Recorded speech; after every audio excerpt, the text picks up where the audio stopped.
Hello guys, welcome back to my channel and welcome back here in the North Sea, especially on board offshore construction vessel. So bali hindi lang po dynamic positioning operation ang ginagawa natin, or we're not just navigating officer. So bali bumababa din tayo, get ourselves familiarized with the vessel. So bali umiikot-ikot din po tayo, especially during maintenance, as to help our fellow officers pag-update, inspection, safety inspection, and life-saving equipment maintenance.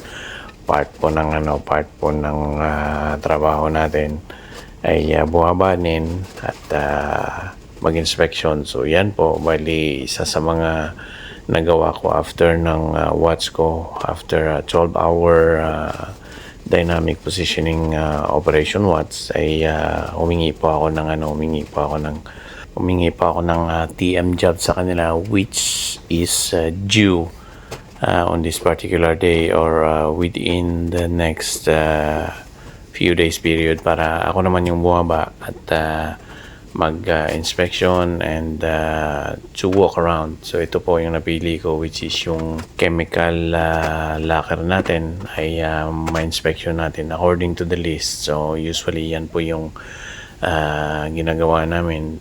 So usually ang sa akin ay pag na-inspect po ako, nilalabas ko usually lahat, and to counter check doon sa my inventory list to make sure na okay yung mga gamit, kumpleto, and at the same time to check each and every one, kung ano yung mga nasa lista, ang integrity niya ba okay, or is there anything. So usually naman ay maganda naman yung resulta. So ang kagandaan ng talagang ilalabas mo ay at least you get yourself familiarized kung ano yung inside equipment na makikita nyo. At yan po, pabalik na po tayo nyan, and we're going to the bridge. So BBS na tayo, and at least may natapos din tayong maintenance at nakatulong tayo sa mga kasamahan nating mga Filipino officers when it comes to maintenance,